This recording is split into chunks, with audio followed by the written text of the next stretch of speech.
चलो आज हम लोग कर रहे हैं फेमा का chapter 2 regulation and management of foreign exchange. ठीक है, रेगुलेशन है Yes, 3 dealing in foreign exchange. पढ़ दो एक बार। yes.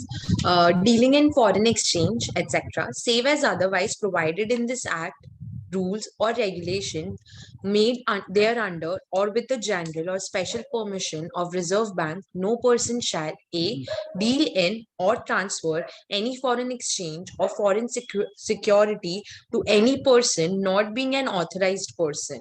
B. Make any payment to or for the credit of any person resident outside India in any manner. C. Receive otherwise through an authorized person any payment by order or on behalf of any person resident outside India in any manner. Explanation: for the purpose of this clause, where any person in or resident in India receives any payment by order or on behalf of any person resident outside India through any other person, including an authorized person, without a corresponding inward remittance from any place outside India, then such person shall be deemed to have received such payment otherwise than through an authorized person. Fourth Enter into any financial transaction in India as consideration for or in association with acquisition or creation or transfer of a right to acquire any asset outside India by any person. Explanation: for the purpose of this clause, financial transaction means making any payment to or for the credit of any person, or receiving any payment for by order on behalf of any person, or drawing, issuing or negotiating any bill of exchange or promissory note, or transferring any security or acknowledging any debt. ठीक है, बहुत बड़ा हो गया लेकिन अभी तक कुछ रिलेटेबल नहीं है। पढ़ लिया, मोटा मोटा कुछ तो समझ आ रहा है लेकिन रिलेट नहीं हो रहा है। रिलेट करने के Yes, लिए हमको क्या करना पड़ेगा, एक एग्जांपल लेना पड़ेगा। क्या yes. एग्जांपल लेते हैं? छोटा सा एग्जांपल लेते हैं। इसमें 3 लोगों को इसने इन्वॉल्व किया है। पर्सन ए, पर्सन बी और एक ऑथोराइज पर्सन। Yes, right. अब इन 3 लोगों yes. के कंटेक्स्ट में, अब पहली जो ऊपर का इसको हम बाद में पढ़ेंगे क्योंकि इससे सब मीनिंग बदलने वाला है। Okay, मतलब ये ऑपरेटिव पार्ट नीचे वाला ना होके ऊपर वाला है। okay. अब पहली लाइन क्या बोला है? नो पर्सन, पढ़ो, डील इन और transfer any foreign Huh, exchange to any person not being an authorised person. yes, that means if person A is having USD $1000, तो ये वन ए क्या कह रहा है? He can not transfer to, तो person to A, any हाँ, person A to person B. To person B, transfer to person B USD 1000, allowed के not allowed? Not allowed. And when allowed? जब person When B the जो है person is authorized person. Is an authorized person. जो हम लोगों ने कल देखा था, ऑथोराइज्ड पर्सन में कौन लोग आ रहे थे? ऑथोराइज्ड डीलर जो एक बैंक था, Yes, money changer, offshore banking unit and other defined in section 10। ऐसा लिखा हुआ था ऑथोराइज्ड पर्सन की डेफिनेशन। yes, yes, तो इसके हिसाब से तो कोई भी पर्सन, आज आप मुझको फॉरेन एक्सचेंज नहीं दे सकते, yes, यही मतलब है ना? yes, लेकिन लोग देते हैं। yes. देते हैं. लेकिन यहाँ पहले में लिखा हुआ है कि आप नहीं दे सकते, तो वो कहाँ से आता है? तो उसके लिए जो ऑपरेटिव पार्ट है ऊपर रेड के साथ पढ़ो, save as Save as otherwise provided in otherwise. This act. या तो इस एक्ट में लिखा हो कि आप दे सकते हो Yes. To person other than authorised dealer, या रूल में लिखा हो या रेगुलेशन में लिखा हो या फिर अब RBI की जनरल या स्पेशल परमिशन में लिखा हो। Okay. तो ये जो चीज नॉट अलाउड है, यस, वो यहाँ पे मेंशन्ड है। अब ये अलाउड कब होगी कि आप अथॉराइज पर्सन के अलावा किसी भी पर्सन को दे दो? जब वो एक्ट में लिखा हो, रूल में लिखा हो, रेगुलेशन में लिखा हो, ओके, या आरबीआई आपको जनरल और स्पेशल परमिशन दे। स्पेसिफिक परमिशन दे दे, यही तभी मतलब, अलाउड होगा। तो पहले लाइन यस, का मतलब क्या हो गया? अगर एक पर्सन जो अथॉराइज पर्सन नहीं है, अगर स्टिल वो किसी दूसरे पर्सन से लेना चाहता है जो कि अथॉराइज पर्सन नहीं है, तो उसको या तो रूल्स रेगुलेशन या फिर आरबीआई के जो भी हाँ जनरल और स्पेशल परमिशन लेनी पड़ेगी, तभी ये सब हो पाएगा। हो तो वो पाएगा। किसी अदर अगर पर्सन अगर अदर इन देन पांचों ऑथराइज में कहीं पर्सन को पर कर भी नहीं पाएगा। लिखा हो ये सब, तो वो person yes sir, authorise person को नहीं छोड़ कर के सकता। किसी को भी नहीं दे सकता। अभी अपने रिलेटिव आते हैं यूएस से, तो अपने को कभी हम्म 1-2 डॉलर दे गए, 10-20 डॉलर दे गए। हम्म अगर कहीं पे एक्सेप्शंस ना हो तो वो बेचारे सब अंदर चले जाएंगे आपको गिफ्ट देने के चक्कर में। हाँ, यस सर, तो इसका मतलब क्या हुआ? सेक्शन क्या प्रोहिबिट कर रहा है कि प्राइमा फेसी आप नहीं दे सकते, yes, other than authorise person आप डील नहीं कर सकते फॉरेन एक्सचेंज में या फॉरेन सिक्योरिटी में, except to the extent provided under section. ये है आपका as per the first A. Line. Yes, clear clear है कि? यस यस, क्लियर है सर। दूसरा, दूसरा, मेक एनी पेमेंट्स टू और for the credit of any person resident outside India in any manner. अब यहाँ पे स्ट्रेट अवे उसने ये बोला, कोई अथॉराइज पर्सन नहीं, कोई कुछ नहीं, person A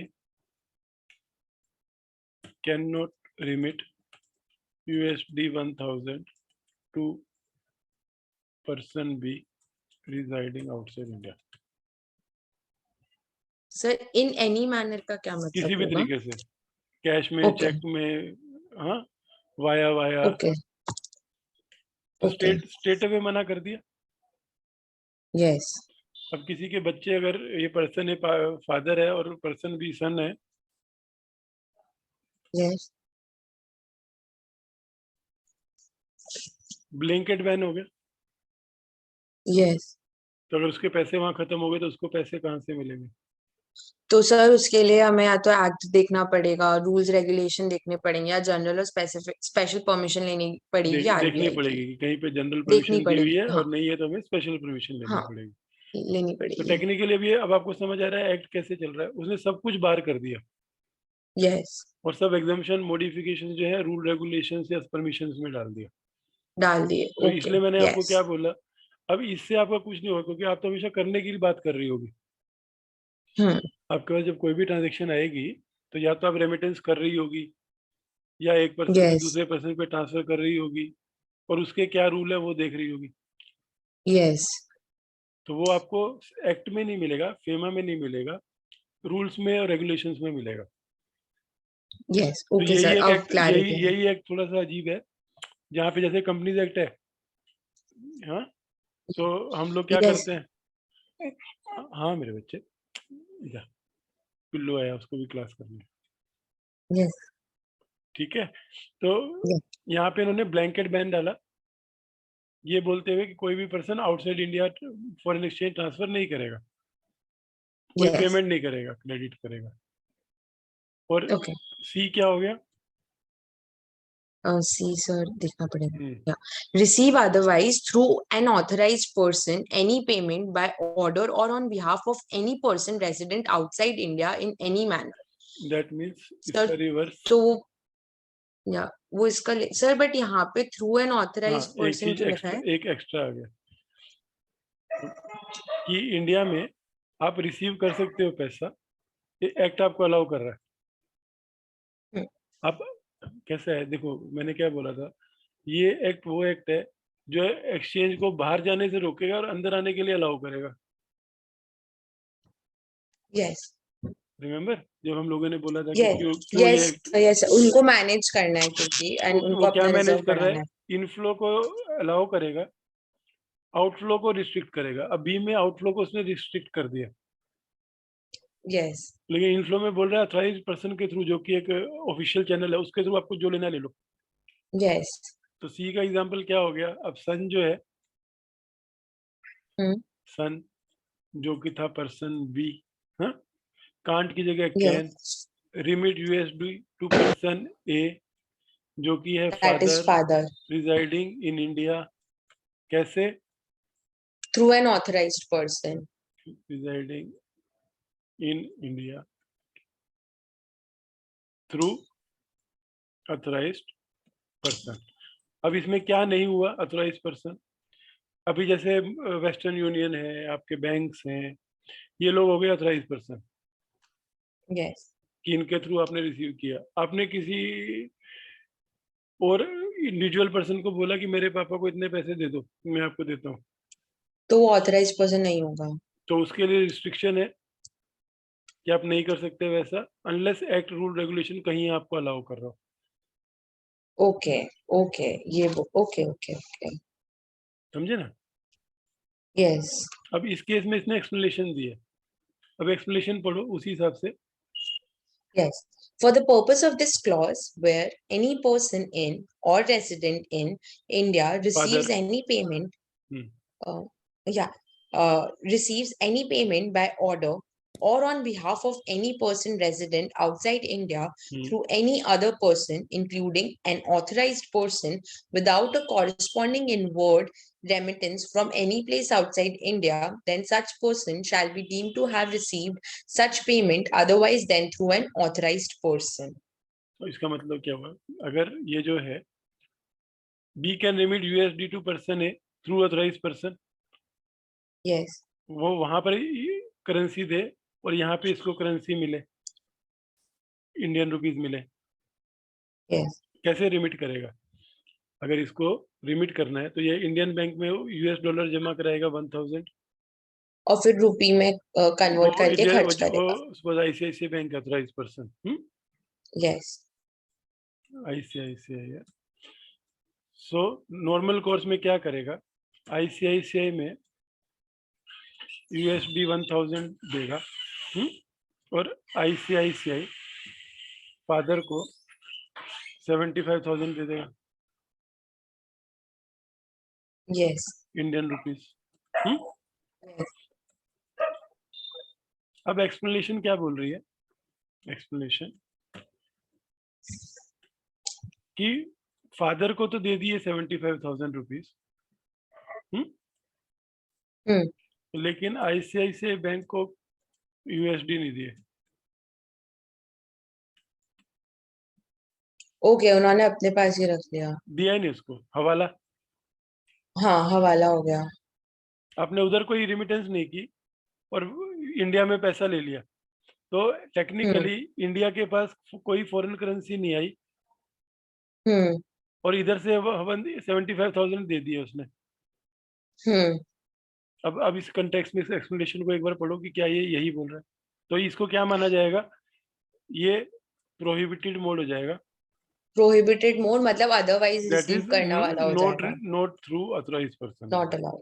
yes, and that is not allowed. That okay. Means कोई भी अगर रिमिटेंस इनवर्ड हो रही है तो कोरस्पोंडिंगली उतना फॉरेन करेंसी भी इंडिया में रेमिट भी आनी होना चाहिए, चाहिए. यस, वो. यही ओके, मतलब रेमिट हुआ होना चाहिए. सी में। अभी तक आपने 3 यस. चीजें पढ़ी, पहला क्या था, पहला ये था कि हम बाहर नहीं भेज सकते हैं नहीं, सॉरी, हमें जो भी करना है मतलब ऑथराइज पर्सन के थ्रू करना है, अगर उसके बिना नहीं करेंगे तो वो अलाउड नहीं है. ठीक है, तो जो भी कोई भी पर्सन Yes. चाहे इंडिया के अंदर हो, इंडिया के बाहर हो, या इंडियन हो, कोई भी करेंसी की डीलिंग ऑथराइज पर्सन के बिना आप नहीं कर सकते, यस, फॉरेन करेंसी की डीलिंग। यस, और उसमें 2 चीजें थी, फॉरेन एक्सचेंज भी थी, तो फॉरेन एक्सचेंज में वो 10 चीजें थी, currency note, bill of exchange, this that, yes, yes, yes, और फॉरेन सिक्योरिटी। यस, अगर किसी बाहर की कंपनी यस. का कोई शेयर डिवेंचर है, वो भी आप बिना ऑथराइज डीलर के आप ट्रांजेक्शन नहीं कर सकते। नहीं कर सकते हैं. पर्पस क्या है, जब ऑथराइज डीलर रहेगा तो वो आरबीआई को रिपोर्ट करेगा कि क्या ट्रांजेक्शन हुई है, किसने क्या खरीदा है, किसने क्या यस, रिमिट किया है। यस, तो एक एडिशनल पर्सन इसलिए किया क्योंकि वो पर्सन आरबीआई से गवर्नड है और उसकी सारी रिपोर्टिंग वो आरबीआई को करेगा। यस. ये ए हो गया। ठीक है, बी में क्या था कि आप इंडिया के बाहर फॉरेन करेंसी नहीं पेमेंट नहीं कर सकते, बिल्कुल भी नहीं कर सकते, और करना है तो आपको वो देखने पड़ेंगे रूल्स क्योंकि एग्जाम्पशन है। रेगुलेशंस लाइक और अभी आपको समझो, फॉरेन यूनिवर्सिटी में आपको एडमिशन लेना है, यस. तो आपसे रुपीज मांगेगी कि डॉलर मांगेगी? सर डॉलर मांगेगी। और डॉलर मांगेगी और आपने फेमा ही पढ़ा, रूल्स नहीं पढ़े, तो आप किसी को क्या जवाब दोगे कि फेमा मना करता देने कि के मैं लिए? नहीं दे सकते, फेमा के अंदर आई कांट। हाँ, फिर वो बोलेगा मैडम ऐसा नहीं है, नीचे उसके रूल्स देखो, रूल्स में लिखा हुआ है आप इतनी अमाउंट तक दे सकते हो, इतने तक आपको जनरल परमिशन है और उसके ज्यादा चाहिए तो स्पेशल परमिशन लेके दे सकते हो। तो हमको आंसर हमारा जो क्वेश्चन का है वो रूल रेगुलेशन से ही आएगा। थर्ड पॉइंट क्या हो गया? इनवर्ड वो रिमिटेंस। बोलते हैं कि यस, वो बोलते हैं कि आपको किसी की भी मतलब पेमेंट करना है तो वो ऑथराइज पर्सन के थ्रू ही होना चाहिए। और लेना है अगर कि वो, करना है? सर लेना लेना है। है, सॉरी हाँ, सॉरी इंडिया में सॉरी। अगर कोई भी फॉरेन इफ पेमेंट आएगी तो ऑथराइज पर्सन के थ्रू ही आएगी। यस, और अगर उसके थ्रू नहीं आती है तो वो अलाउड नहीं है। हम्म। फिर इसमें एक एक्सेप्शन एक्सप्लेनेशन ऐड कर रखा है कि इंडिया में आती तो है बट अगर हम उसको रेमिट नहीं कराते हैं, भले एक ऑथराइज पर्सन के थ्रू आई है बट वी डू नॉट पर रेमिट उसके इट इन साथ इंडिया। कोरस्पॉन्डिंग, उसके साथ नहीं नहीं रिमिट हुई इंडिया में, इन फादर को मिल गए ओके पैसे, लेकिन कोरस्पॉन्डिंगली डॉलर्स नहीं आए उसके पीछे। ओके ओके यस, मतलब वो उधार में हमारे सर आपने इसको, आपने उधार में ट्रांजेक्शन कर दी। Yes okay. सर इसमें वो वाला कॉन्सेप्ट आ सकता है क्या जो हमने पढ़ा था, रिपैट्रिएट वाला? रिपेट्रिएशन तो तब है जब आप ये पैसा आए और फॉरेन एक्सचेंज के लिए बाहर दे दो, इंडिया में नहीं ले सकते ना वो अच्छा, पैसा। Okay yes okay. रिपेट्रिएट क्या था कि अब ये रिपेट्रिएशन ही हो गया ना, जो पर्सन अगर इंडिया में पैसा दे रहा है और आईएनआर में यस, कन्वर्ट करा के ले रहा है वो रिपेट्रिएशन टू इंडिया हो गया। हाँ यस सर, मैं वही बोल रही हूँ। हाँ। और यहाँ पे रिपैट्रिएशन नहीं हो रहा है इस वाले केस में, एक्सप्लेनेशन वाले केस में। हाँ, क्योंकि उधर से करेंसी नहीं है। ओके यस सर, और डी यस सर पॉइंट क्या है? Understood sir. Enter into any financial transaction in India hmm. as consideration for or in association with acquisition or creation of transfer of a right to acquire any asset outside India by any person. अभी सबसे पहले इसी को पकड़ लो, financial transaction बाद में पढ़ते हैं। कंसिडरेशन फॉर इसी एक्विजिशन और क्रिएशन और transfer of a right to acquire any asset outside India by any person. सबसे पहले outside India, Dubai. Yes, yes, any asset flat. yes, by any person, person A या son, ठीक है। son, yes. Financial transaction means making any payment to और for the credit of Or, any person. or अब any receiving person is any यहाँ son. Father, father India Oh में yeah, ना। fine. Yes, yes. और receiving payment और behalf of any person, चलो father बाद में देखेंगे, उसको ठीक करेंगे। यहाँ पे सर, यहाँ पे पढ़ फादर, लो, अच्छा, डाल दो, अभी सन आएगा देखेंगे, ना अभी अब सर? हम करेंगे ठीक, पढ़ने लगेंगे ना कि क्या सेंस बन रही है। Yes sir. समझ ही रहे ना, उसको एक्सप्लेन करने की कोशिश कर रहे हैं। और ड्राइंग, इशूइंग और negotiating any bill of exchange, pronote और ट्रांसफरिंग एनी सिक्योरिटी और एक्नॉलेज एनी डेट। हाँ, अब ये यस क्या कह रहा है, यस, कोई भी पर्सन एंटर नहीं करेगा financial transaction in India. India में आप कोई फाइनेंशियल ट्रांजेक्शन कर रहे हो, फाइनेंशियल मतलब आप इंडिया में कोई पेमेंट कर रहे हो किसी आदमी या को फिर रिसीव। या रिसीव कर रहे हो, क्योंकि अगर आपको बाहर कुछ खरीदना है तो आपको बाहर पेमेंट करनी थी। यस अगर आपको दुबई में फ्लैट खरीदना है तो टेक्निकली आपको दुबई वाले को पैसा देना है। यस, अब वो दुबई वाला बोलता है मेरा ना चाचा इंडिया में ही रहता है, तुम उसको दे दो पैसा। हाँ तो ये पहला यस पोर्शन हो गया, मेकिंग एनी पेमेंट और credit of any person. Okay yes. आप असेट खरीद रहे हो बाहर और पेमेंट कर रहे हो और इंडिया पैस में, तो इंडिया ये में आरबीआई को कैसे पता चलेगा? सर, मतलब उसके कुछ रेस्ट्रिक्शंस होंगे नहीं, वो क्योंकि सब हमने आएगा, एसिड बार। वो सब हो गए, ऊपर है save except as otherwise provided, आप सब कर सकते हो। सर अगर मैंने एसिड बाहर खरीदा है तो मैं किसी ना किसी को तो इधर पेमेंट करूंगी ना? पर पेमेंट आप इंडियन रुपीज में कर रही हो ना, आपको डॉलर थोड़ा दे रही हो, इंडिया में तो इंडिया ही दे रही हो। यहाँ पे कहीं पे भी फॉरेन एक्सचेंज वर्ड है डी में। नहीं नहीं है। तो ये हवाला हुआ ना, अगर कैसा हवाला हुआ, आपने मेरे को पैसा दिया और हम्म मैंने बाहर, मेरा दोस्त था, उसको बोला आपके नाम पे एक फ्लैट कर दे, हम्म तो दुबई में आपके नाम पे फ्लैट हो गया, मेरे हम्म को इधर पैसा मिल गया उसके बिहाफ पे, लेकिन कहीं पे भी फॉरेन करेंसी मूव नहीं हुई। यस तो आपने एक सीक्रेट एसेट बाहर बना ली, यस। तो क्या ये चीज अलाउड है? नहीं है allowed. That means you will not enter into any financial transaction in India. India में ऐसी कोई ट्रांजेक्शन नहीं करोगे। किस जिससे कंटेक्स्ट तुम्हारा में? कोई, ओके, इक्विजिशन और transfer of asset outside India yes, bye any person. या फिर कोई राइट क्रिएट हो रहा है टू हाँ, अक्वायर, ओके, लीज ले रहे हो, राइट एक्वायर कैसे होते हैं? आपने लीज ले ली, रेंट ले लिया। उनका कहना है यस, अगर आप इंडिया के बाहर कोई एसेट खरीद रहे हो तो it should be through foreign exchange, that too okay, should go outside India. और वही चीज जब आप कोई फ्लैट बेच रहे हो तो उसका पैसा आपको इंडिया में थ्रू फॉरेन रेमिटेंस ही आना चाहिए। आप इंडिया में ही नहीं कर सकते कुछ भी। ओके, आपने वही एसेट बाद में बाहर ही बाहर बेच दी और पैसा वहां यस सर, यहाँ इंडिया में किसी से आईएनआर में ले लिया, इन, यस यस, तो ये ट्रांजेक्शन तो तो बेनामी होगी, मतलब उसमें नहीं वो, आई आरबीआई के रिकॉर्ड में, हाँ, लेकिन फॉरेन करेंसी इन्वॉल्व थी। यस हम्म।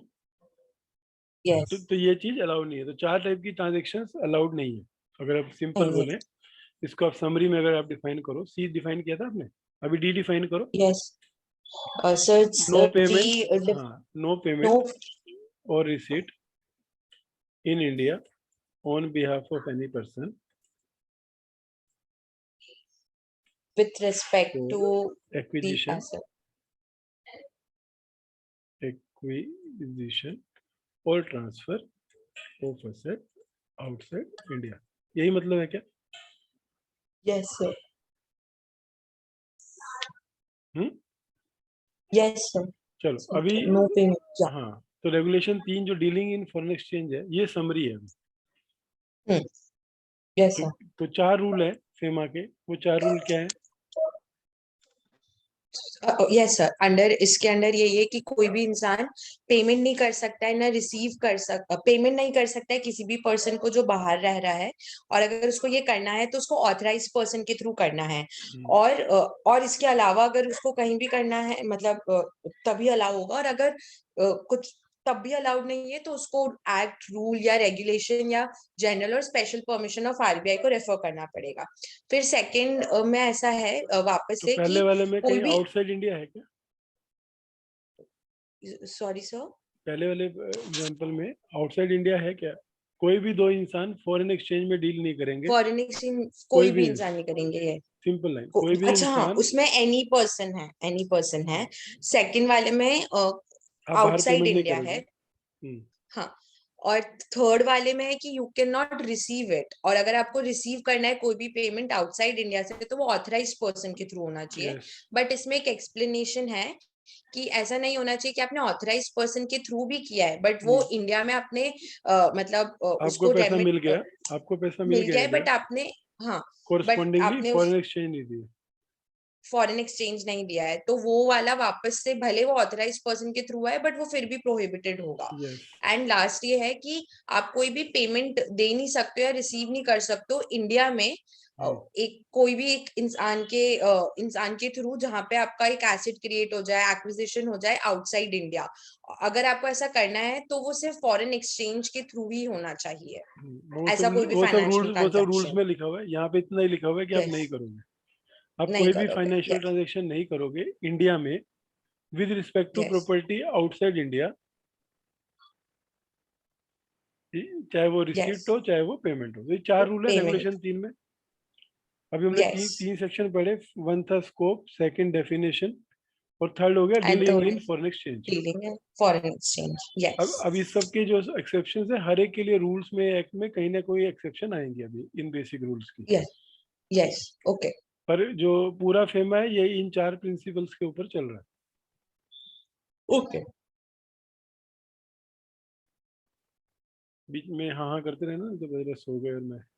नहीं नहीं सर, जाग रहे हैं, चलो, B yes B C D हो गया ना, ये सर, सारा ये पढ़ लिया ना हम लोगों ने। यस, ये सारा ये पढ़ समझा लिया ना है यहाँ सर, तक का, एक पेज तक यस कि सर, क्या लिखा अच्छे है। से समझा, तो बिफोर और आफ्टर का फर्क होना चाहिए कि अभी पढ़ने से पहले नहीं पता था क्या लिखा है, लेकिन अभी पढ़ने के बाद पता है कि ये रेगुलेशन 3 क्या बोल रहा है। रेगुलेशन है कि सेक्शन है? सेक्शन 3 क्या बोल रहा है।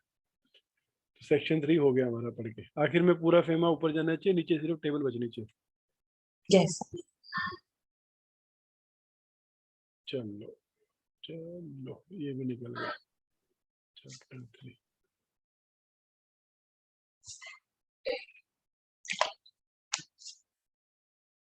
चलो अब आ जाओ रेगुलेशन 4 पे, सेक्शन 4 पे क्या कह रहा है section 4? Holding of foreign exchange, comma, etc. Save as otherwise provided in this act, no person resident in India shall Right. acquire, shall acquire, hold, own, possess, or transfer any foreign exchange, foreign security, or any immovable property situated outside India.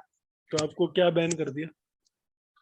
कि कोई भी जो Indian resident है वो बाहर किसी भी foreign exchange या फॉरेन सिक्योरिटी जो या फिर कोई भी इमूवेबल प्रॉपर्टी है उसको ओन अक्वायर या नहीं कर सकता। एक्वायर क्या होता है सर मतलब जैसे आज मेरी कंपनी है और मैं किसी और के बिजनेस को अक्वायर कर लूं, मतलब अभी मैं आपके उसको पास ले लूं 0 अपने रुपीज अंदर। है, आपके पास 0 USD है, अभी 1000 USD हो गए तो आपने क्या किया? मैंने 1000 रुपीज ले लिए हैं उनसे, USD मतलब एक्वायर किए। अक्वायर कर अब दिए। ये वो USD आपने 20-21 में लिए थे, 21-22 में भी अभी आपके पास 1000 USD है, तो इसको आप क्या बोलोगे? What you are doing? कि मैंने उनको अभी भी होल्ड कर रखा है 1000 रुपयों को। ठीक है, on. How you own on? अभी ऑन किस चीज सर के जब लिए मेरा करते हैं? ये $1000 जो है, वो आपके ही यस है फॉरेन एक्सचेंज के कंसर्न में। अगर सिक्योरिटी है या इमूवेबल प्रॉपर्टी है तो आपके नाम तो पे ट्रांसफर सर्टिफिकेट होगी। होगा। आपके हाँ, पास पहले 0 शेयर्स थे, नाउ यू और हैव अब मेरे पास 1000 1000 एप्पल USD शेयर्स हैं। एप्पल शेयर्स हैं। यस तो आपने क्या किया? You owned 1000 Apple share. Yes sir, दूसरा ओन जो मेरे एग्जांपल, नाम पे होंगे, you have no flat in Dubai, but मेरे नाम पे अब नाउ दुबई यू में हैव फ्लैट 1 है। Flat in Dubai. यस तो ये आपने क्या किया? ओन किया। Now you own 1000 Apple shares, now you own 1 flat in Dubai. ठीक है। यस पोजेस क्या होता है? कि थोड़े टाइम के लिए आई रखा हैव आपने, इट, बट अभी तक ठीक है। राइट क्रिएट नहीं राइट हुआ नहीं है। है आपके नाम, आपके पास है पर ओनर नहीं बस हो। राइट हाँ, क्रिएट नहीं हुआ है। राइट यस टू यूज है आपके पास। ठीक है, और नॉट ट्रांसफर, ओनरशिप सर। और यही सब चीजें आपने माइनस कर दी। आप यस होल्ड कर रहे थे, आपने दे दिया किसी को, शेयर्स थे किसी को दे दिए। क्या क्या नहीं देना है? फॉरेन एक्सचेंज नहीं देना। और फॉरेन सिक्योरिटी या फिर इमूवेबल प्रॉपर्टी जो आउटसाइड इंडिया सिचुएटेड है। तो अब एक लाइन में सेक्शन 4 को हमें डिफाइन करना हो, और ये भी अलाउड है, ऐसा नहीं है। कहाँ पे अलाउड है? ओके, जो भी इस एक्ट के अंदर प्रोवाइडेड। पर इसके आगे ना तो रूल रेगुलेशन कुछ भी नहीं लिखा। तो सर रूल के अंदर ही दे रखा होगा कहीं। पर नहीं, पर इससे पहले वाले सेक्शन में अगर आप पढ़ोगी, ओके यहाँ पे था दिस एक्ट रूल्स और रेगुलेशन,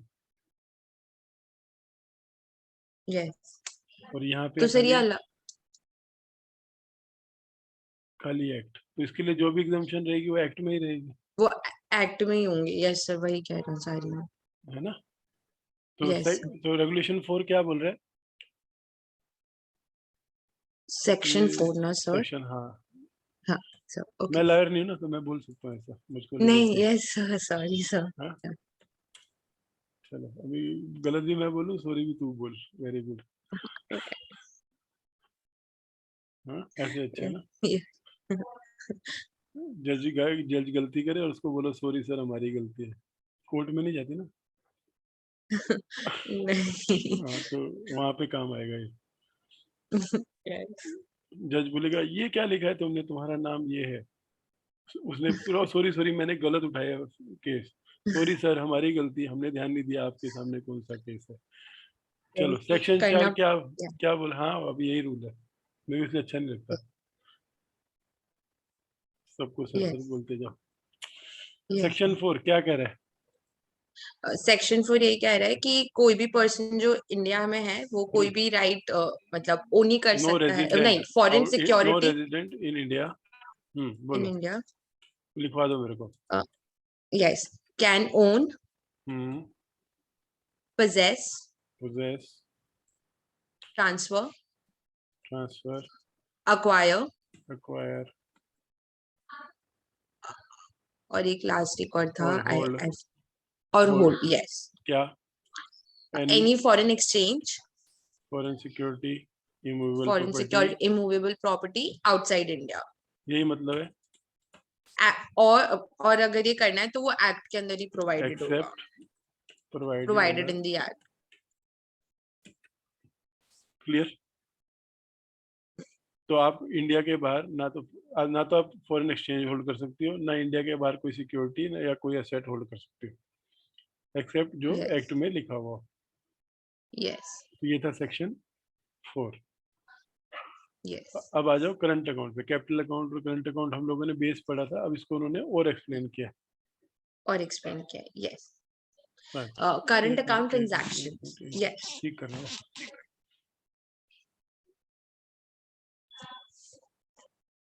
छोटा ही है. बोलो. हाँ. Yes. अब ये Current चार account सुनो transaction. चार की एक्सेप्शन है. अब ये 4 में था ना, except as otherwise provided in the act. Yes. इसमें नहीं है, इसके कोई एक्सेप्शंस ही नहीं नहीं है. इसके नहीं है. यहाँ पर पे प्रोवाइडेड है, प्रोवाइजो ये एडेड है. 4 की एक्सेप्शन है. 4 Okay, को अलाउ कर रहा अच्छा. है. Okay. पढ़ो. Current account transactions, any person may sell or draw foreign exchange to or from an authorized person if such sale or drawal is a current account transaction, provided that the central government may, in public interest and in consultation with RBI, impose such a reasonable restriction for current account transaction as may be prescribed. क्या कह रहे हैं? Sir ये कह रहा है कि कोई भी पर्सन वो फॉरेन एक्सचेंज में सेल करना सेल या ट्रांसफर हुआ. सुनो, सेल करना Yes, ट्रांसफर हुआ और ड्रॉ सेल कर करना एक्वायर हुआ. अक्वायर हुआ, वो कर सकता है थ्रू एन ऑथराइज्ड पर्सन. और तभी जब ये जो भी अक्वायर या ट्रांसफर या फिर रिसीव जो भी हो रहा है वो करंट अकाउंट ट्रांजैक्शन से डील करता हो. बट उसमें हमें सेंट्रल गवर्नमेंट और आरबीआई की जो भी रीजनेबल गाइडलाइंस है उनको रेफर करना पड़ेगा जो करंट अकाउंट ट्रांजैक्शन के साथ डील करती है. तो ये 4 की एक्सेप्शन होगी. 5 सर ये चारों की है, मतलब 3, 4 और 5. क्यों? नहीं, या फिर ये सिर्फ 5th वाले की है ना, मतलब फोर्थ सर. की है ना. देखो, सबसे पहला था कि आप एक पर्सन से दूसरे पर्सन को ट्रांसफर नहीं कर सकते. हाँ. यस. पर अगर ये करंट अकाउंट ट्रांजैक्शन होगा तो हमें आरबीआई और फिर आप बाहर पैसा नहीं दे सकते. अब यहाँ पे वर्डिंग क्या हो रही है? अभी आप एक कि अगर ये करंट हाँ, आप एक पर्सन हो जिसके को अभी कुछ डॉलर्स चाहिए, या आपके पास कुछ डॉलर्स पड़े हैं जिसको आपको वापस करना है, तो ये आप कर सकते हो. क्या था उसको? ड्रॉ और सेल था ना. यस, ड्रॉ और सेल. और ये किसको एप्लीकेबल है? एनी पर्सन को. ठीक है. एनी पर्सन में सेल, मतलब उसके पास है अपने हाथ में डॉलर्स USD 1000 और draw USD 1000 from authorised person as per CG rules frame CG restrictions yes prescribed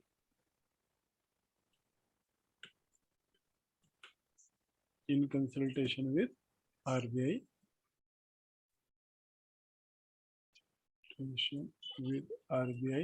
provided this is for current account transaction. Current account current account transactions क्या होती थी?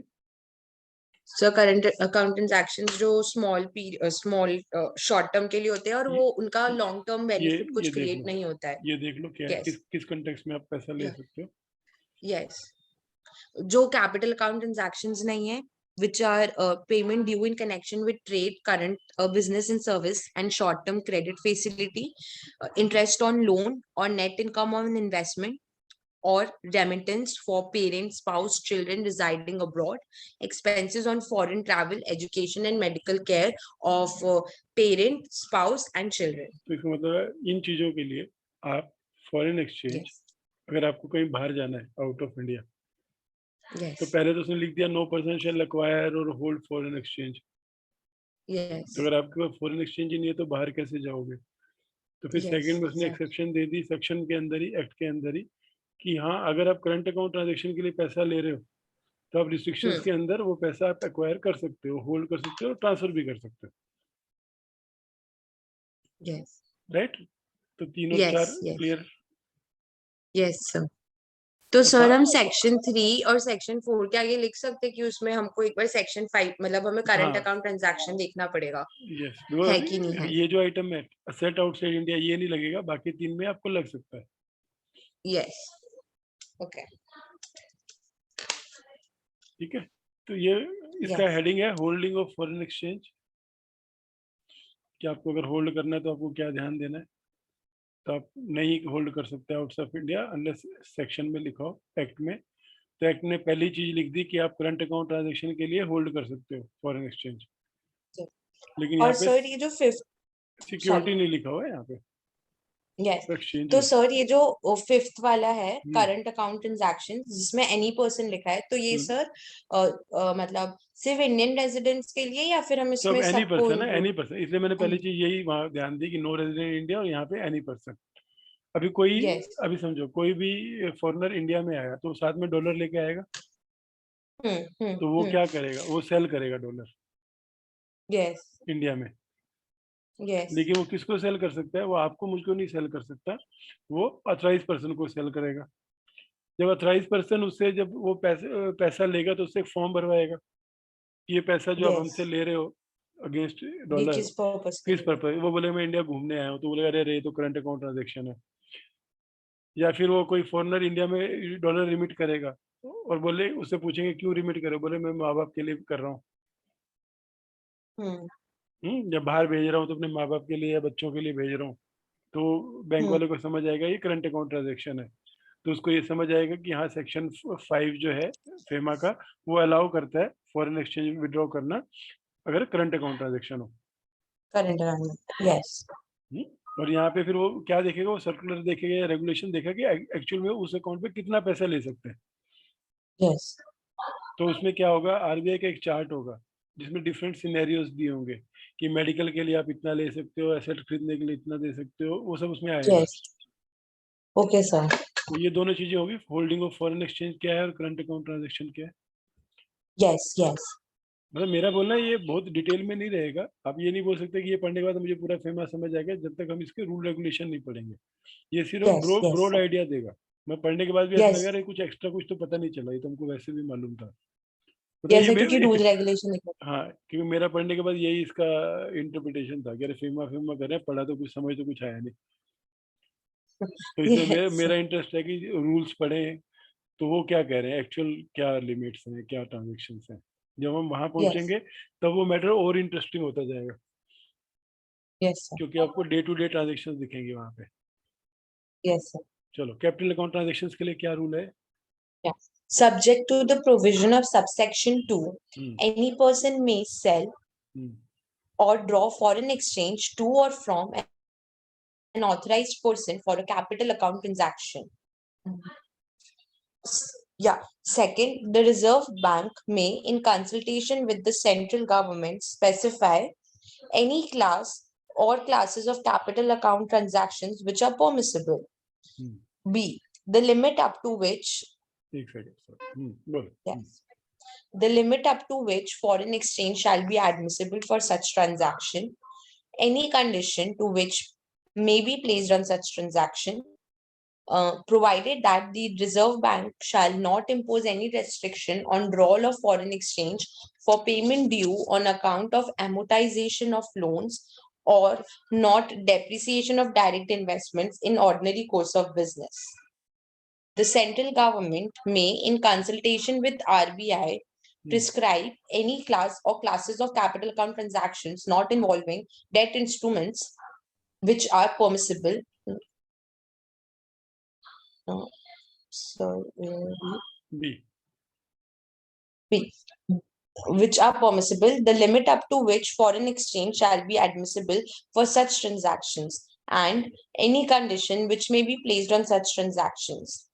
Third, without prejudice to the generality of provisions of subsection 2, the RBI may, by regulations, prohibit, restrict, or regulate the following: transfer or issue of any foreign security by a person resident in India, transfer or issue of any security by a person resident outside India, transfer or issue of any security or foreign security by any branch, office, or agency in India of a person outside India, any borrowing or lending in foreign exchange in whatever form or by whatever name called, any borrowing or lending in rupees in whatever form or by whatever name called between a person resident in India and a person resident outside India, deposit between persons resident in India भाई को and बोलते हैं person resident. थक जाएगी, कोई फिर से repeat करना पड़ेगा, हम एक एक को Yes, sir. समझते हुए नीचे चलते हैं. हाँ, yes, sir, वही.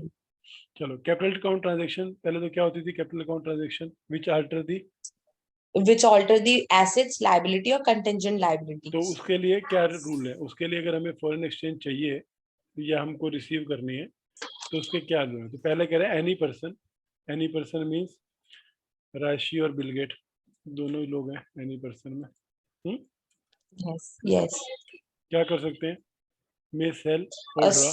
सेल कर सकते हैं या ड्रॉ कर सकते हैं फॉरेन एक्सचेंज टू या फिर from each other as well, या फिर एक दूसरे को तो from N authorised person.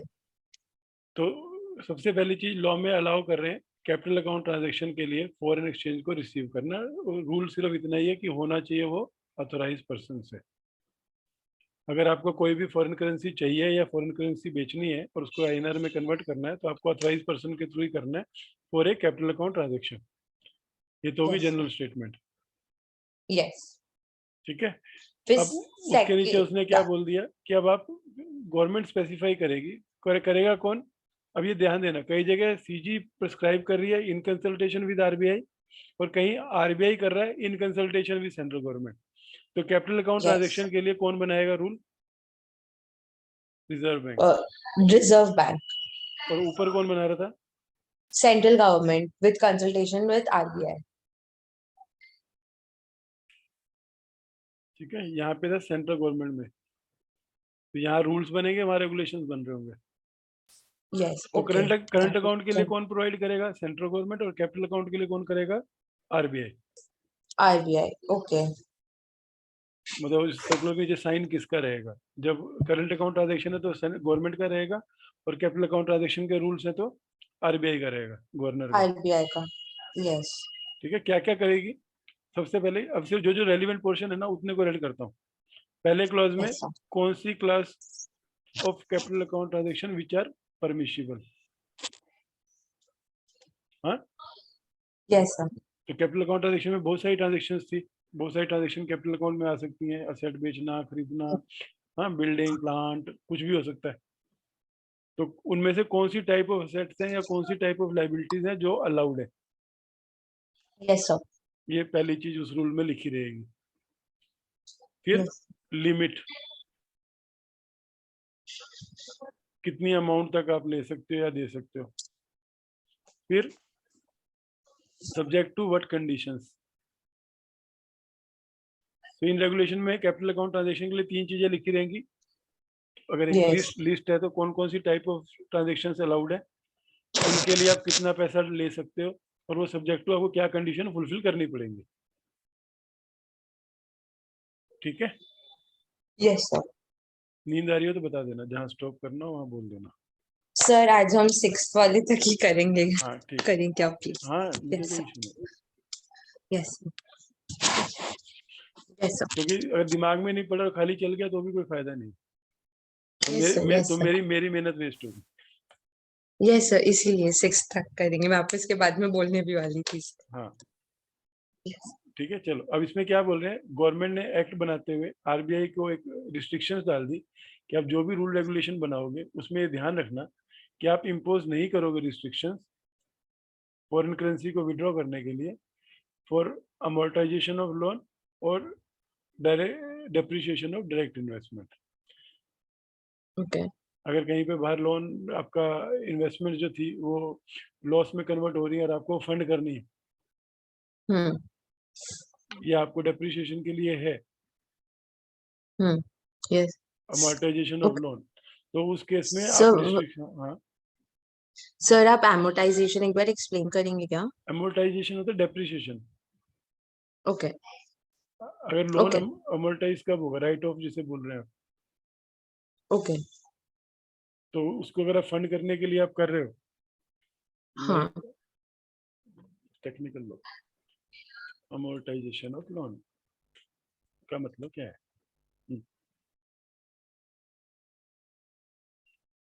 That are applied to both the principal and interest. Okay. तो इसके लिए आप रिस्ट्रिक्शंस नहीं डालोगे। Okay. हम्म, Okay. ये देखो, amortization of loan is the process to pay back in full over time the outstanding balance when a loan is given. Okay. अभी आपने कैसे किया, Sir. बाहर किसी ने लोन ले रखा जिसकी ईएमआई देनी है, Yes. अब अगर आरबीआई ने वो रिस्ट्रिक्शन डाल दी कि आप सेकंड पेमेंट नहीं करोगे तो लोन डिफॉल्ट में चला जाएगा। Yes. वो एक्ट ने बोला कि अमोर्टाइजेशन ऑफ लोन के कंटेक्स्ट में आप रिस्ट्रिक्शंस नहीं डालोगे, जो अगर Okay. आपने रिस्ट्रिक्शन डाल दी तो सामने वाले का डिफॉल्ट हो जाएगा, पैसा डूब जाएगा, सेट फॉर फ्रीज हो जाएगी। Yes. किसी ने बाहर लोन लिया अगेंस्ट सम प्रॉपर्टी, इंस्टॉलमेंट का लोन है, अपने हाउसिंग लोन लिया हुआ है, Hmm. तो आपको उसके लिए पैसा तो इंडिया से ही भेजना है। आरबीआई ने Yes. अगर आपको रिस्ट्रिक्ट कर दिया तो वो आपको उसकी पेमेंट नहीं कर पाओगे, वो आपकी प्रॉपर्टी फ्रीज कर देगा। Yes. तो इसका कंटेक्स्ट है यहाँ पर, देखो अभी Yes.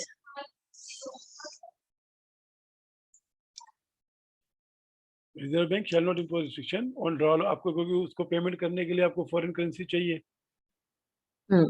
और not depreciation of direct investment. Same way में नोट है कि नेट है, क्या वर्ड है,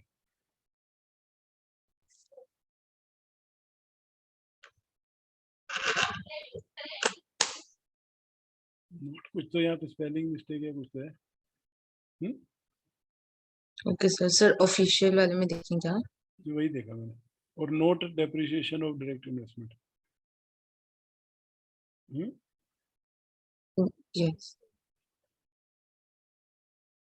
ठीक है, इसको और देखेंगे अभी, इसको अपन टाइम वेस्ट नहीं करते, Yes. आपके भी सोने का टाइम हो रहा है। फिर ये तो हुआ जो आरबीआई रूल बनाएगी। अब कैपिटल Yes. अकाउंट के कंटेक्स्ट में कौन सी चीजें हैं जहाँ पे सेंट्रल गवर्नमेंट बनाएगी? Okay.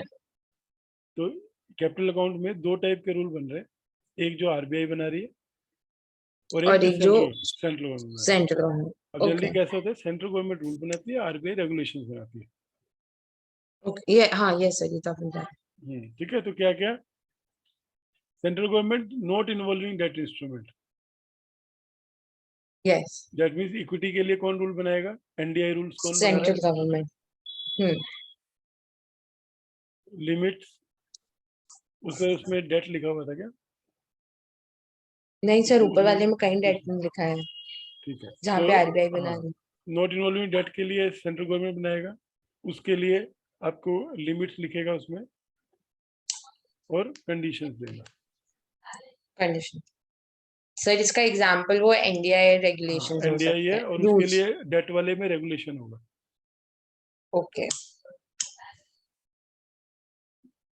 ठीक है, अब इसके अलावा आरबीआई क्या कर सकता है, मैं बाय रेगुलेशन डिस्ट्रिक्ट, तो आरबीआई इनके लिए रेगुलेशंस बनाएगा जो हमको पढ़ने हैं। जो अभी कौन हम कौन पढ़ेंगे। से? ट्रांसफर और इशू हाँ, पढ़ो। ट्रांसफर और issue of any foreign security by a person resident in India. Apple share by sir तो जो हमने ऊपर पढ़ा ना डेट वाला, जहाँ पे सेंट्रल गवर्नमेंट बना रही है, तो सर वो सिक्योरिटी और डेट इंस्ट्रूमेंट्स, सर ये थोड़ा कंफ्यूजन हो आएगा रहा है ना। फिर अब। नहीं, देखो कैसा होता है, दो इंस्ट्रूमेंट होंगे, या डेट है या नॉन डेट है। ये अच्छा डेट है, ये तो नॉट इन्वॉल्विंग डेट, ये नॉन डेट की बात कर रहा है। सेंट्रल गवर्नमेंट नॉन डेट पे बनाएगा। उसके अलावा जो भी ऊपर लिखा उसको छोड़ के आरबीआई इन चीजों के लिए रूल बनाएगा, किन चीजों के लिए, फॉरेन ओके सिक्योरिटी के लिए। Yes. Okay. Yes. तो Yes. मैंने कहा एप्पल शेयर राशि, अगर राशि को Yes. कोई फॉरेन सिक्योरिटी ट्रांसफर करनी है या इशू करनी है तो उसके लिए क्या रूल्स है। फिर बिल गेट्स को, Bill Gates. Yes. और एनी सिक्योरिटी इंडियन तो या सर फॉरेन। बेसिकली डेट के लिए डेट रूल्स ये बनाएगा, डेट इंस्ट्रूमेंट के इसमें कहीं रूल्स पे भी डेट आरबीआई नहीं है, बनाएगा। अगर आप ध्यान से देखो इसमें कहीं पे भी डेट नहीं लिखा हुआ, इसमें फॉरेन सिक्योरिटी है। हाँ, फिर सेकंड में सिक्योरिटीज है। फॉरेनर्स के द्वारा इशू की हुई सिक्योरिटी है। ओके। फिर उसके बाद है फॉरेनर्स को भी, जो पर्सन रेजिडेंट आउटसाइड इंडिया है उनकी जो इंडियन ब्रांच है, उनके द्वारा issue of security by branch in India.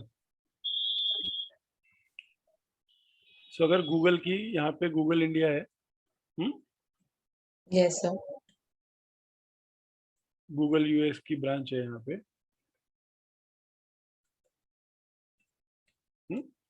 और वो कोई भी सिक्योरिटी इशू कर रही है शेयर्स, तो इसके रूल रेगुलेशंस कौन बनाएगा? आरबीआई। आरबीआई। तो किसी फॉरेन कंपनी की इंडियन ब्रांच अगर कोई शेयर्स इशू करती है तो वो सब्जेक्ट टू क्या रहेगा? RBI regulation. आरबीआई रहेगा। अब ये ओके इसको श्योर। मैं आपको थोड़ा लिंक बनाता हूँ, ये सब आपकी असाइनमेंट्स हैं। Okay sir. Yes sir, tell me. अभी पर्सन रेजिडेंट इंडिया में कोई इंडियन कंपनी फॉरेन में शेयर इशू करना चाहती है, यस सर। आपको बोलेंगे रूल बताओ, तो आप क्या देखोगी?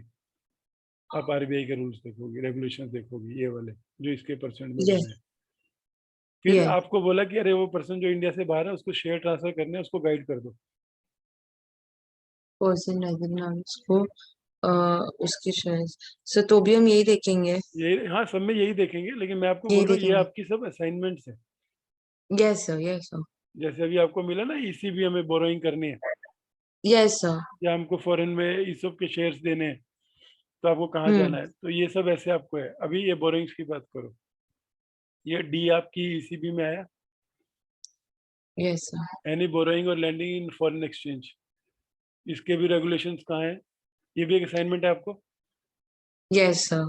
कि आपको सपोज $1 लाख बोरो करने हैं या $1 लाख लैंड करने हैं, तो भी आपको ये आरबीआई रेगुलेशन देखने पड़ेंगे। यस। एक्ट तो आपको इसके बारे में कुछ भी नहीं बता रहा अभी एज ऑफ नाउ कि उसके क्या रूल यस सर। रेगुलेशन है। Yes sir. फिर बोरोइंग और लैंडिंग जहां पर एक पर्सन इंडियन और एक पर्सन आउट ऑफ इंडिया हो। यस। डिपॉजिट्स जहां एक तरफ पर्सन इंडियन हो और एक पर्सन आउटसाइड इंडिया हो।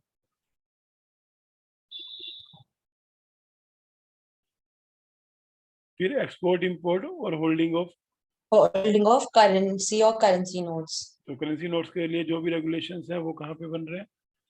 आरबीआई आरबीआई में। के थ्रू। फिर ट्रांसफर करनी है आपको outside India property other than lease not exceeding 5 years by person resident in India, तो ये भी आपको आरबीआई रेगुलेशन के थ्रू रहेगा। और यस इसका सर। ये वाइस वर्सा हो गया कि इंडिया में ट्रांसफर करना है immovable property property. By yes. Person resident outside India. Outside India, अब सारे आउटसाइड इंडिया वाले आ जाएंगे।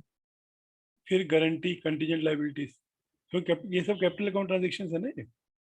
Yes sir. Yes sir. Guarantee, अगर गारंटी देनी है आपको, सर ये एक्सपोर्ट इंपोर्ट और होल्डिंग ऑफ करेंसी और currency notes capital account transaction कैसे क्योंकि होगा? करेंसी और करेंसी नोट असेट है, गुड्स नहीं है। अच्छा, ओ यस। हाँ yes sir. Yes, got it. Goods yes होती सर। तो ट्रेड होता। यस ये सर, गुड्स गारंटी होता दे तो रहे हो ट्रेड होता। Yes. Person resident India to outside India,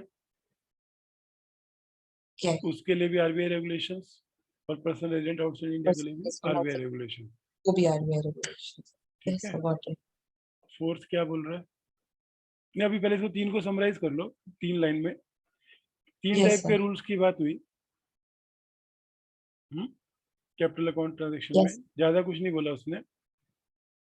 कि सर कोई भी Section 6, पर्सन। उसमें 3 टाइप यस। के बोला कि यू कैन सेल और विड्रॉ, सेल और ड्रॉ फॉरेन एक्सचेंज।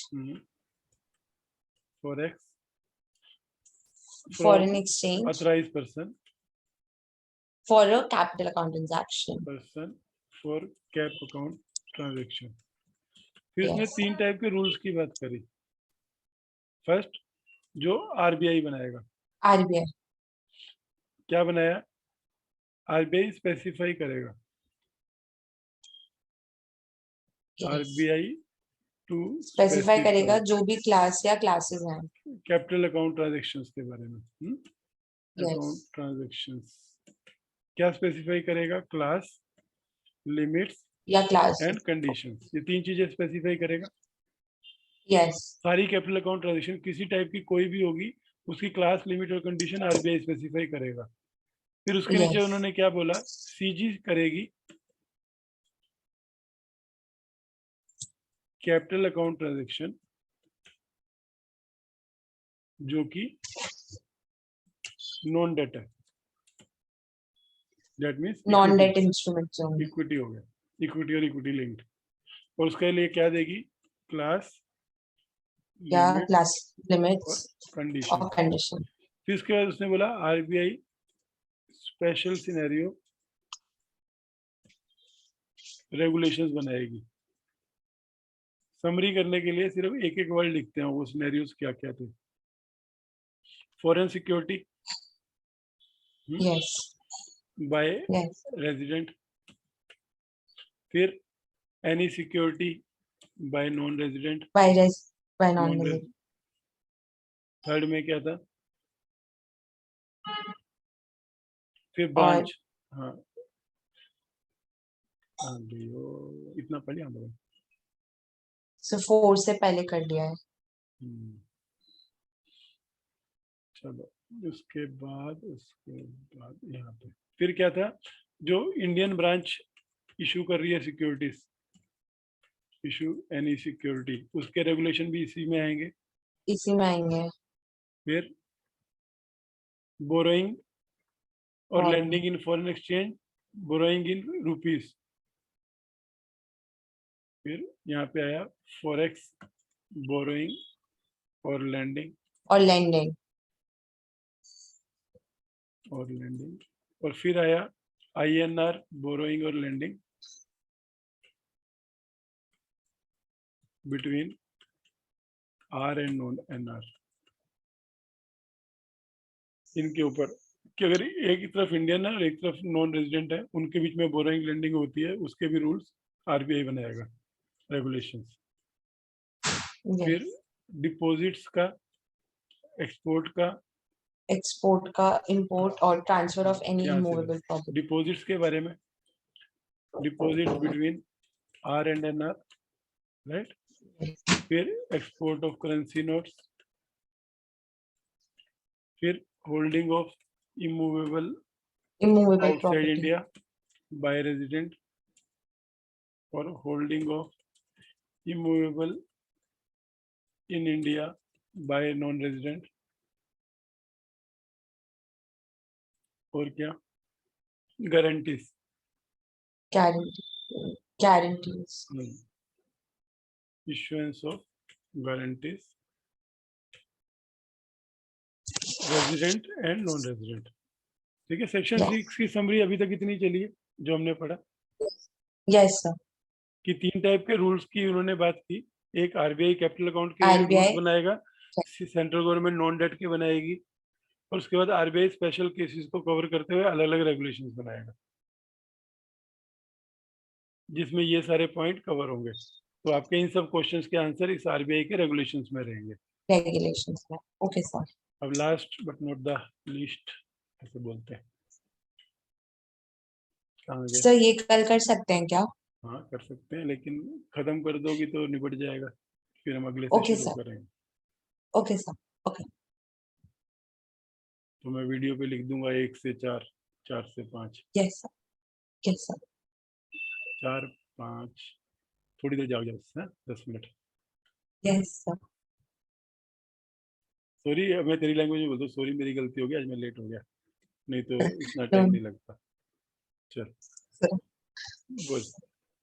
हाँ A person resident in India may hold own, transfer, or invest in foreign currency, foreign security, or any immovable property situated outside India if such currency, security, or property was acquired, held, or owned by such person when he was resident outside India or inherited from a person who was resident outside India. तो Who was राशि resident outside India. Simple 2 line में बोलता हूँ. राशि if Yes. 1 year 2021 was non-resident,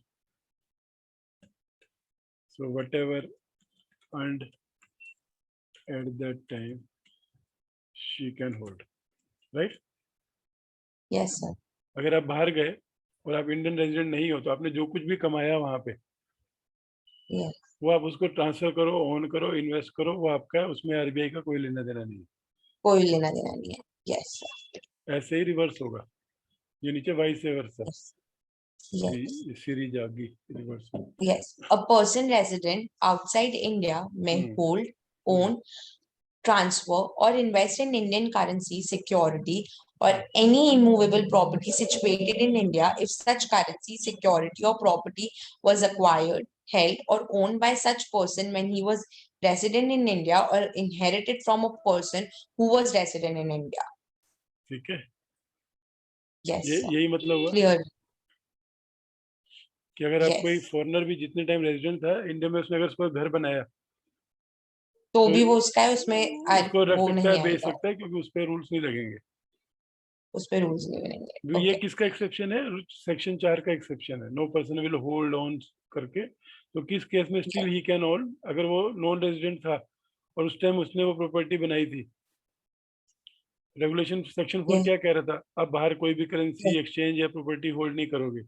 वो नहीं कर सकते. Yes, sir. और ये उसका जहाँ एक्सेप्शन है कि otherwise provided in the act only. हाँ, तो एक्ट प्रोवाइड Yes. कर रहा है कि अगर आप किसी एक पर्टिकुलर टाइम पे नॉन रेजिडेंट थे और उस टाइम आपने वो प्रॉपर्टी बनाई थी या किसी नॉन रेजिडेंट से वो प्रॉपर्टी आपको इनहेरिट हुई है, तो वो property still you can hold under FEMA. Yes, sir. Okay, sir. 6th, Sixth, without prejudice to the provision of this section, the RBI may, by regulation, prohibit, restrict, or regulate establishment in India of a branch, office, or other place of business by a person resident outside India for carrying on any activity relating to such branch, office, or other place of business. तो RBI में make rules for establishing branch in India. Yes. तो अगर आपको कोई foreign call पे बिठा देते हैं जहाँ पे सामने वाला बोलता है मुझे इंडिया में ब्रांच एस्टेब्लिश करनी है, तो ये रूल लगेंगे. So RBI. Yes, sir. तो ये असाइनमेंट का पार्ट है. लेकिन एक्ट से आपको कुछ पता नहीं चला कि कैसे कर सकते हैं कि नहीं कर सकते.